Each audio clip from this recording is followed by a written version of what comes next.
오늘 말씀은 그리스도의 고난과 성령의 기름 부으심이라는 제목으로 말씀을 좀 전하고자 합니다. 우리는 지난주에 그리스도 예수의 마음에 대해서 함께 좀 묵상해 보는 시간을 가졌습니다. 사도 바울이 이제 분쟁 가운데 있는 빌립보 교회 성도들에게 어떤 사안에 대해서 너희들이 누가 잘못했는지 시시비비를 가리지 말고 이 방법을 해결할 수 있는 유일한 길은 그리스도의 마음을 우리가 가지는 것이라고 그렇게 권면을 했습니다.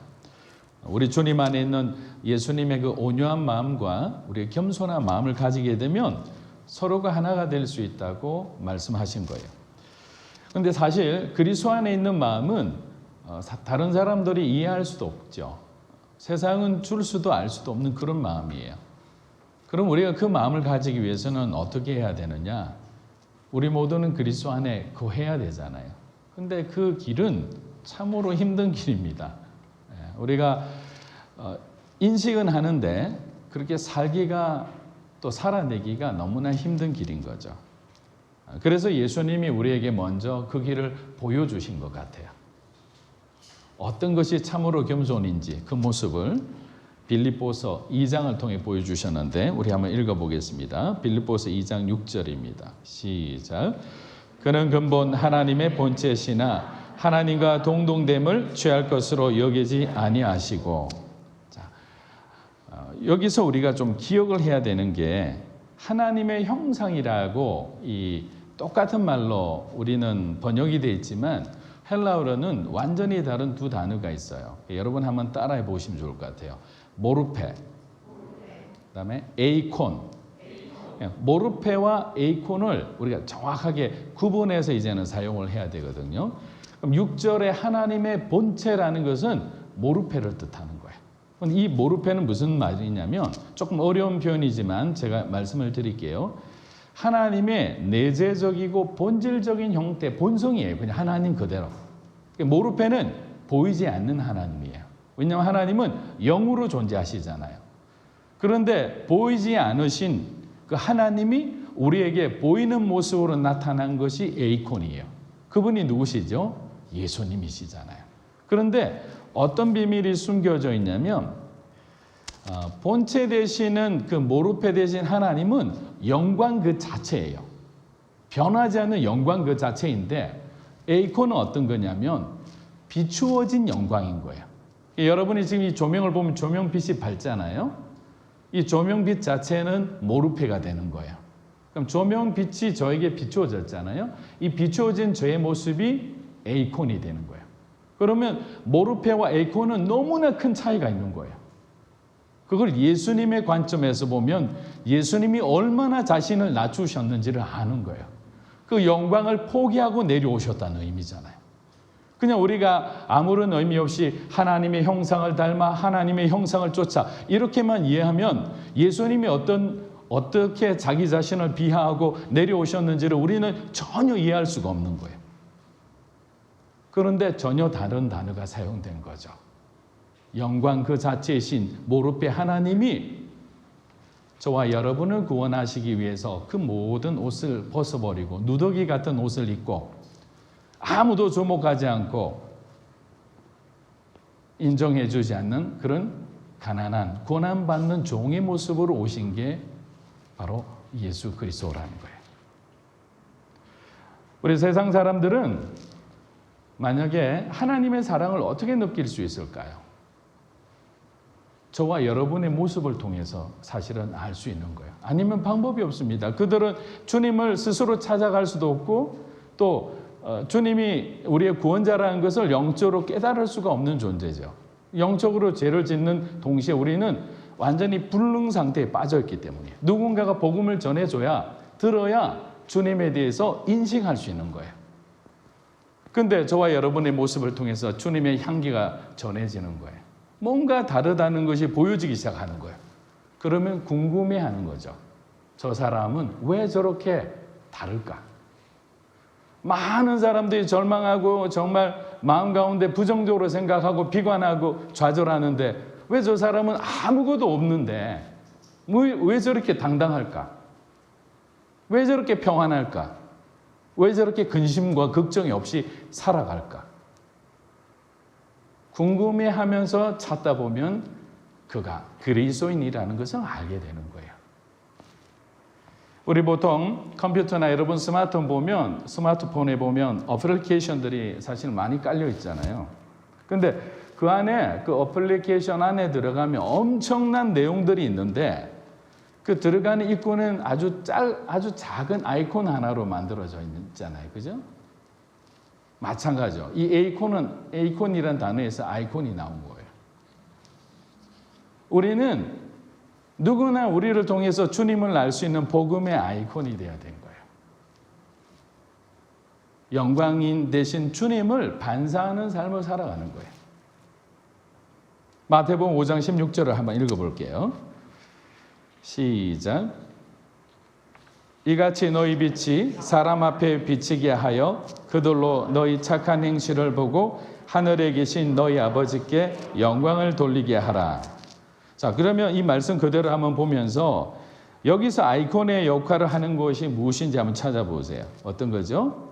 착한 행실인 거죠. 이게 보여지는 부분이에요. 사람들이 깨달을 수 있는 부분이에요. 주님을 찾아갈 때 접목점이 되는 게 바로 저와 여러분의 선한 행실인 거죠. 세상을 섬기는 그러한 모습을 보고 그 사람들은 그 아이콘을 누르고 싶어지는 거예요. 누르면 들어올 수 있는데 그거를 그냥 누르지 않게, 여러분들도 그래서 세상에 그 브랜드 전쟁이 얼마나 심한지 아세요? 같은 아이콘이라도 정말 이렇게 막 누름직하게 만들면 여기 뭐 있나 이래서 들어가는 거잖아요. 음식은 하나도 맛이 없는데 간판 보고 들어갔다 실패하는 경우 많잖아요. 왜? 간판은 이 간판을 보면 이 집은 너무나 맛있는 맛집이겠다고 들어갔는데 사실 자기가 생각했던 것보다는 아닌 거죠. 우리는 물론 맛은 주님이 책임지시니까 저희는 이렇게 맛있게 보여지는 정말 드러움직한 그런 어떤 복음의 아이콘으로서 주님의 영광을 비추는 삶을 살아가야 되는 거예요. 그런 삶을 살게 되기를 축복합니다. 그러면 왜 이 작은 아이콘이 주님이 되셨을까? 왜 이런 길을 선택하셨을까? 이유는 하나입니다. 저와 여러분을 살리기 위해서이죠. 사랑하시니까. 그렇지 않다면 주님은 절대로 자기 자신을 낮추지 않았을 거예요. 우리는 그래서 예수님의 겸손에서 무엇을 우리가 발견할 수 있냐면 하나님의 우리를 향한 뜨거운 사랑을, 위대한 사랑을 깨닫게 되는 거예요. 여러분들도 여러분 자식을 위하면 무엇이든지 할 수 있을 거라 생각합니다. 우리 빌립보서 2장 6절을 먼저 한번 보겠습니다. 다시 한번 시작. 그는 근본 하나님의 본체시나 하나님과 동등됨을 취할 것으로 여기지 아니하시고. 자, 여기서 이 단어가 참 재밌어요. 동등됨이라는 거잖아요.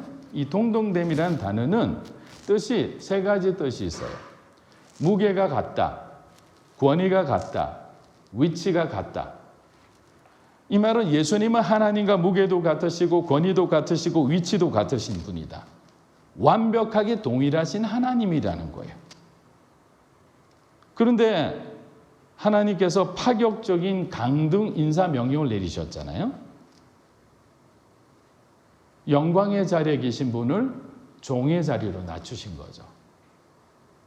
회사에서 이런 부당한 대우를 저와 여러분이 받으면 어떻게 하겠어요? 회사를 나가겠죠. 예수님은 그 주님의 인사 명령을 그대로 동의하시고 선택하시고 수용하셨어요.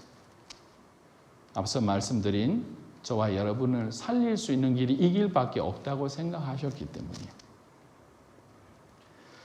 여러분들도 만약에 자녀들이 뭔가 이렇게 장기에 문제가 생겨서 이식 수술을 하지 않으면 안 되는 상황이라면 부모님은 정말 아무런 갈등도 하지 않고 자기의 장기를 내어줄 거예요. 왜냐하면 내가 아픈 것보다 자녀가 살아나는 것이 부모에게는 더 기쁘기 때문이에요. 실제 암벽 등반 중에 일어난 일을 하나 소개해드리고자 합니다. 버티컬 리미트라는 영화로도 소개된 실화입니다. 유명한 산악인이었던 아버지 로이스와 사랑하는 남매 피터와 그리고 애니가 굉장히 어릴 때부터 등반을 좋아했던 것 같아요. 그래서 아버지하고 같이 암벽 등반에 나섭니다. 그런데 앞서 올라가던 한 사람이 갑자기 추락하는 바람에 아버지와 남매는 정말 절체절명의 위기 속으로 빠져 들어가는 거죠.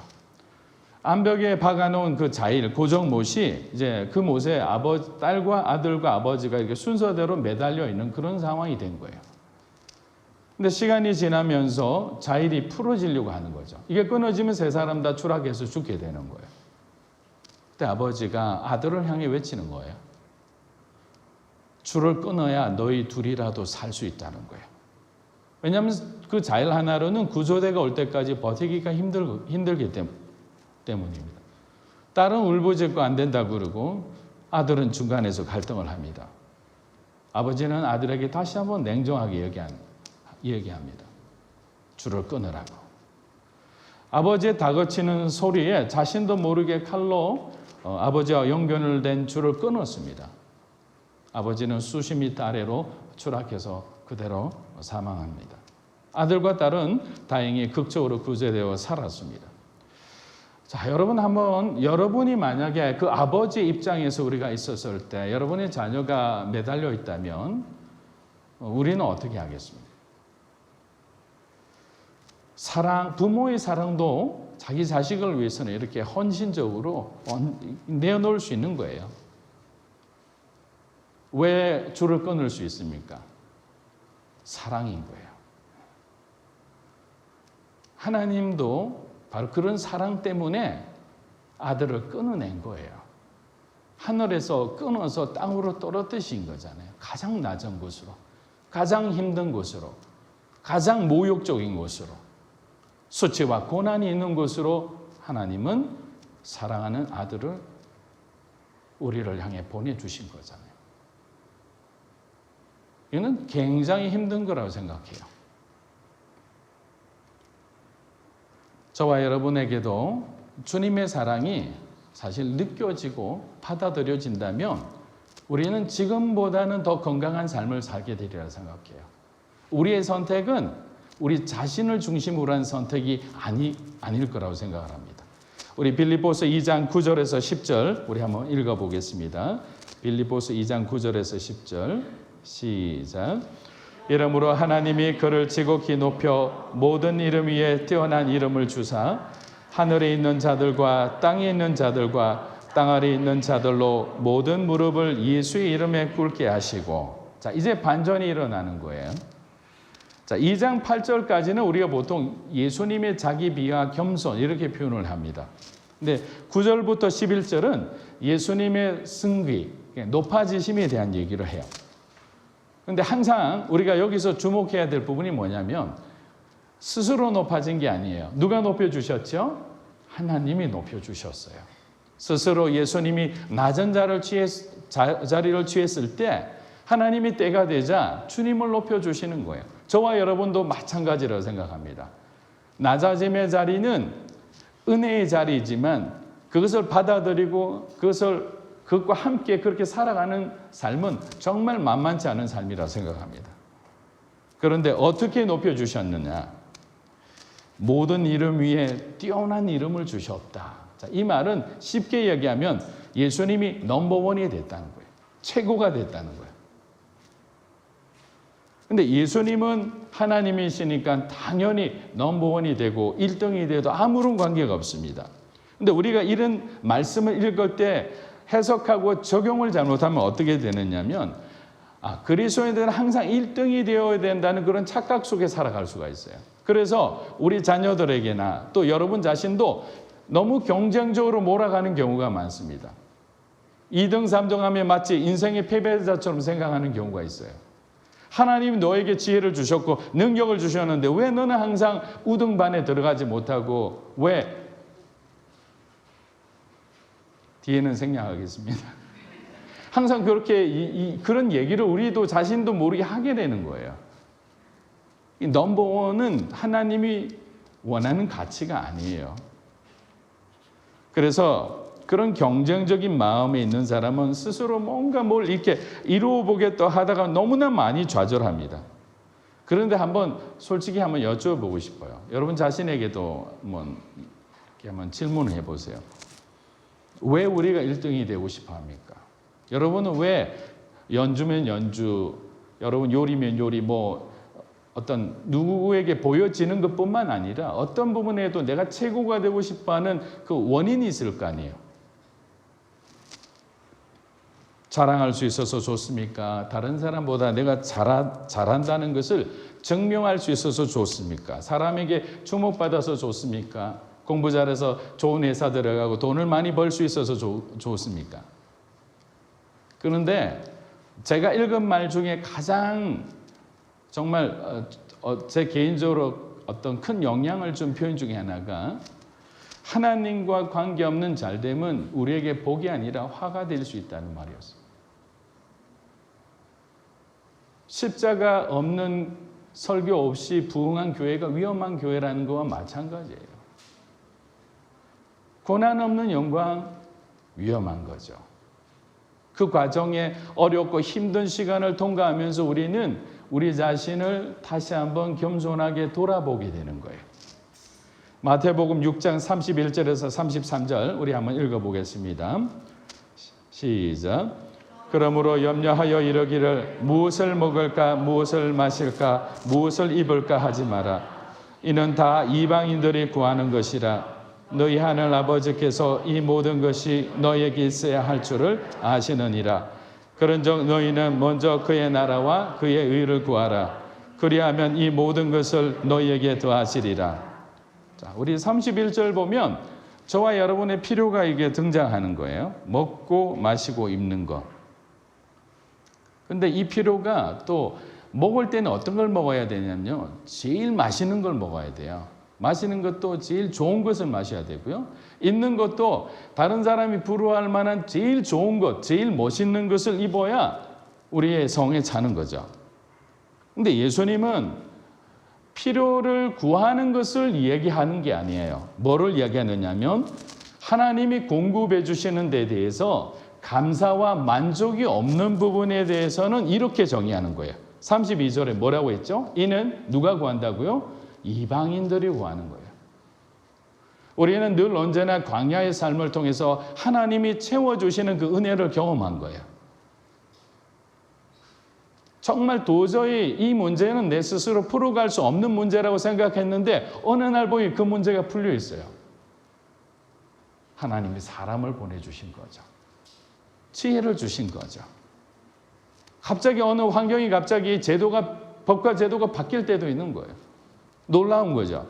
근데 감히 여러분들 그렇게 고백하셔도 돼요. 하나님이 이 모든 법이 바뀐 것은 나를 위한 것이다.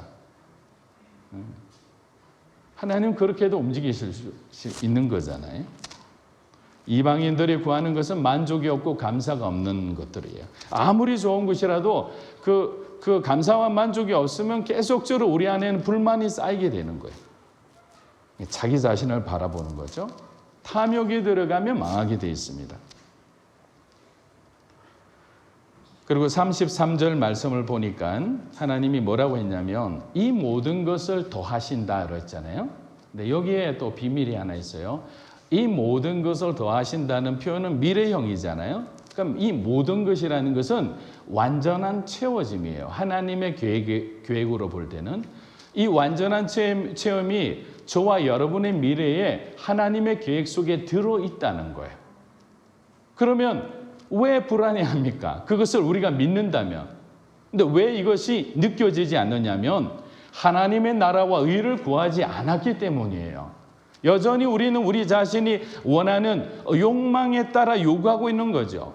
우리 자신을 여전히 내려놓지 못하고 있잖아요. 끊어내야 될 부분을 끊어내지 못하잖아요. 지켜야 될 부분을 지키지 못하잖아요. 그러면서 감사와 만족이 없이 하나님을 바라보지 않기 때문에 하나님이 모든 것, 이미 우리의 미래에 무슨 일을 어떻게 해야 되는지를 다 계획하고 있는데도 우리는 여전히 방황하고 있는 거예요. 여전히 걱정, 근심 가운데서 입이 이만큼 나와서 하나님을 원망하며 살아가는 거예요. 저와 여러분에게 이 모든 것을 하나님이 준비하고 있음을 믿으시기를 주의 이름으로 축복합니다. 그럼에도 우리의 삶의 현실을 보면 이런 마음이 들어요. 매일 한숨, 두숨, 세숨 힘겨운 사투가 이어지는 거예요. 주변에 무엇 하나 편안한 게 하나도 없습니다. 그렇다고 포기하기에는 너무나 많이 걸어온 거예요. 이렇게 꽉 막힌 상황 속에서 그럼 우리는 어떻게 해야 됩니까? 바울이 2장 5절에서 8절까지 고면한 그 대답으로 하면 여러분들은 그냥 일어서 나가고 싶을 거예요. 그러나 저는 말씀을 드려야 될 것 같아요. 첫 번째는 뭐냐면 그리스도 안에 있는 마음을 품으셔야 돼요. 꽉 막힌 상황에서 탈출구는 뭐냐? 주님의 마음을 품자. 두 번째는 여러분의 존재감과 무게감을 확 낮추십시오. 동등하다고 생각하지 마시고 가벼운 존재로 몸과 마음을 한번 낮춰보는 거예요. 세 번째는 내가 당연히 주장할 수 있는 권리와 내 소유도 내려놓아 보는 거예요. 안 해봤기 때문에 내려놔서 어떤 변화가 있는지 경험해 보는 거예요. 그리고 마지막 네 번째는 죽기까지 복종하다가 그냥 죽으시는 거예요. 제가요, 한 목사님 일본에 계실 때 이런 말씀을 하신 게 있어요. 제가 한 목사님 톤으로 말씀드릴게요. 똑같진 않아요. 세상에서 이제 가장 복받은 종이 어떤 사람인지 아세요? 죽은 척 하는 종도 아니고 죽으려고 마음먹은 종도 아니에요. 죽을까 말까 계속 고민하는 종도 아니에요. 그냥 십자가에 확 죽은 종이 가장 복받은 종이에요. 왜냐하면 하나님이 살려줄까 해서 왔더니 다 살아있고 한 놈만 죽어 있는 거예요. 그 놈만 살고 그리고 나머지는 다 죽은 거죠. 그냥 얘기하신 거지만 사람들을 굉장히 많이 웃었어요. 그렇지만 뭔가 이렇게 와닿는 메시지가 있었던 거죠. 우리는 죽으려고 하는 경험은 너무나 많잖아요. 죽을까라는 고민도 해본 거예요. 그런데 죽어야지 살아나는 거죠. 왜? 하나님이 다시 살려주시는 거죠. 부정적인 거 자꾸 묵상하지 마십시오. 그리스도 안에 있는 마음 외에 다른 거 품지 마십시오. 상상으로 죄짓는 것도 이상하지 마십시오. 우리들이 십자가에서 죽어 너덜너덜해졌을 때, 끌어내려졌을 때 누가 다시 우리를 높은 곳으로 올려주십니까? 하나님이 그렇게 하신 거예요. 바닥까지 내려갔더니 힘든데 내 자신을 꺾었더니 그냥 십자가에 같이 못 박혀 그 고통 가운데 견디고 있었더니 하나님이 손잡아 다시 올려주신 거예요. 사랑하는 여러분, 깊은 골짜기와 계곡이 있는 산의 특징이 뭔지 아세요? 높은 봉우리가 많아요. 산이 크면 계곡이 깊고 골짜기가 깊은 거예요. 여러분의 인생에 하나님이 허락하신 골짜기가 있다면 이제는 여러분은 오르실 날만 남은 거예요. 좌우에 있는 분에게 이런 말씀 한번 하면 좋을 것 같아요. 이제 올라가실 일만 남으셨습니다. 네, 좋은 말은 좋은 것 같아요. 자, 이사야서 61장 1절에서 2절 한번 읽어보겠습니다. 시작. 여호와 영이 내게 내리셨으니 이는 여호와께서 내게 기름을 부으사 가난한 자에게 아름다운 소식을 전하게 하려 하심이라. 나를 보내사 마음이 상한 자를 고치며 포로된 자에게 자유를, 갇힌 자에게 노임을 선포하며 여호와의 은혜의 해와 우리 하나님의 보복의 날을 선포하여 모든 슬픈 자를 위로하되. 아멘. 2019년도에 온누리 교회 목회 사관학교에 그 마틴 로이드 존스 목사님 후임으로 영국 웨스트민스터 체플을 25년간 담임한 그 알티 캔달 목사님이 오셔서 강의하신 적이 있습니다. 워낙 세계적으로 유명한 목사님이셨지만 정말 겸손하고 소탈하셨어요. 목사님의 첫 강의가 아마도 기름 부으심에 대한 강의였던 것 같아요. 근데 강의 내내 정말 성령님의 기름 부음 넘치는 주옥 같은 말씀들이 이어졌어요. 그 자리에 있었던 모든 목회자와 교육자들이 너무 정말 엄청난 감동을 받았어요. 여러분이 내일의 사람이 되고자 한다면 자신의 안전지대를 떠나야 합니다. 노아와 에녹과 아브라함의 공통점은 아무도 하지 않은 일을 믿음 안에서 이루어내었습니다. 모두 쉽지 않은 부르심의 삶이었으나 자신의 안전지대를 떠났을 때 하나님이 그들을 기름 부어 주셨습니다. 사무엘에게 안전지대는 사울이었습니다. 왜냐하면 사울만 정신 차리면 모든 문제가 해결되는 상황이었습니다. 근데 하나님은 사울은 어제의 사람이라고 내려놓게 했습니다. 오늘 내가 택한 다윗을 찾아가라고 했습니다.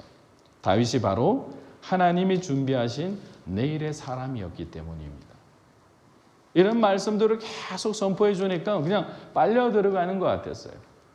그리고 자기 자신을 돌아보는 겁니다. 나는 어제의 사람인가? 아니면 나는 내일의 사람인가?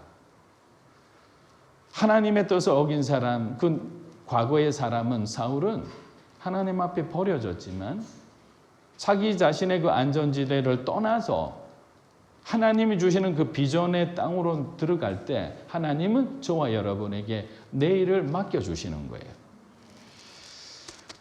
그런데 갑자기 오전 강의를 하신 후 오후에 기름 부음의 주제가 아닌 다른 강의를 하시겠다고 내용을 바꾸신 거예요.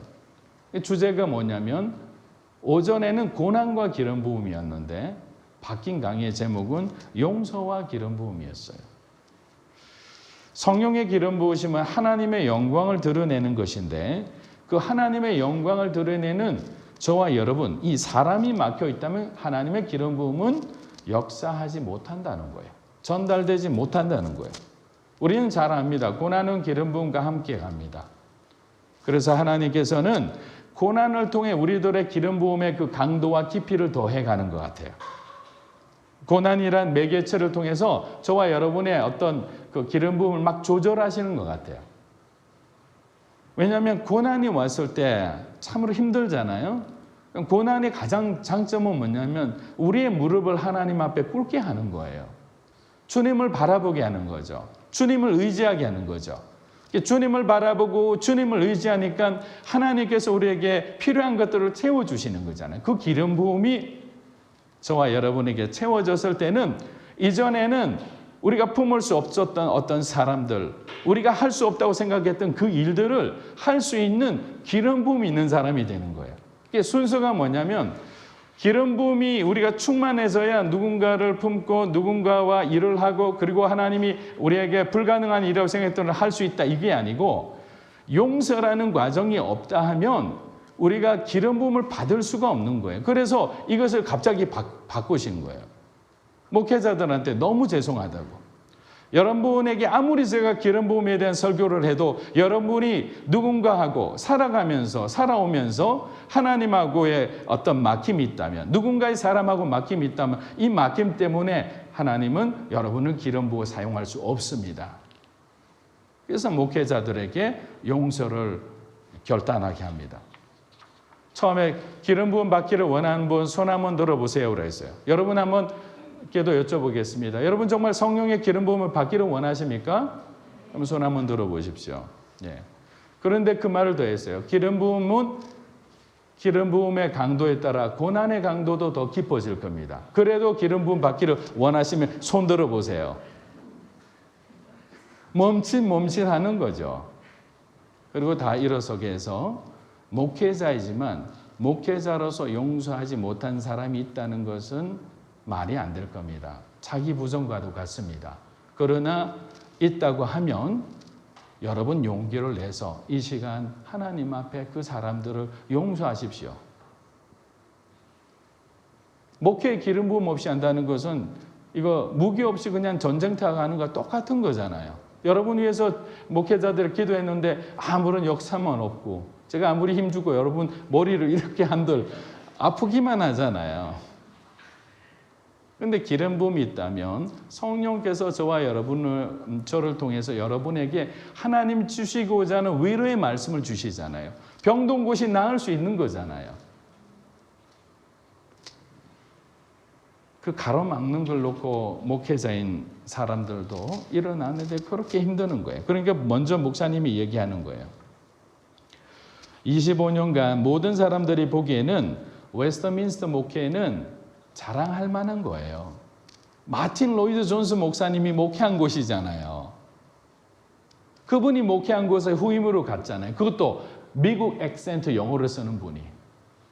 영국은 이 자기 말에 대한 자존감이 너무 좋잖아요. 그래서 막 들으라는 듯 그 막 영국식 발음을 막 그냥 드러내면서 막 하잖아요. 그런데 이 목사님은 성령을 받은 분이에요. 그러니까 종교적인 어떤 의식으로 예배를 드리기 싫어서 교인들 보고 노방전도를 하자고 그러고 성령 집회를 가지자고 그러고, 그러니까 이 웨스트민스터에 있는 이 장로님들과 성도들이 목사님을 너무나 싫어한 거죠. 말도 못하는 상처를 받았습니다. 그때 하나님이 목사님에게 이런 얘기를 한 거죠. 사랑하는 아들아, 너는 완전히 그들을 용서해야 한다. 그러기 전까지 너는 사설에 묶여 있을 것이다. 목사님이 이렇게 대답했답니다. 하나님, 저는 못합니다. 하나님이 다시, 아니야, 넌 반드시 해야 해. 아닙니다. 다른 거는 다 해도 그것만은 못합니다. 하나님 다 보셨지 않습니까? 25년간 그들이 나에게 한 행동, 나에게 한 말, 나 다 기억합니다. 그걸 어떻게 용서합니까? 수없는 대화가 몇 날 며칠을 이어졌다고 합니다. 이와 같은 경험은 켄달 목사님뿐만 아니라 저와 여러분에게도 정말 힘든 일일 수 있다고 생각해요. 우리는 때로는 이렇게 기도합니다. 그래도 우아하게 기도하려고 노력하죠. 우리를 힘들게 하는 사람을 위해서 주님 손에 그분을 맡깁니다. 주님 뜻대로 해주십시오. 주님 뜻대로 해주십시오 하지만 사실은 이 말은 주님 그 사람을 완전히 조전박살내서 정신 번쩍 차리게 해주시고 다시는 그런 행동하지 않도록 모든 남아있는 힘이 있으면 다 빼주십시오 라고 기도하는 거예요. 맡기긴 뭘 맡겨요.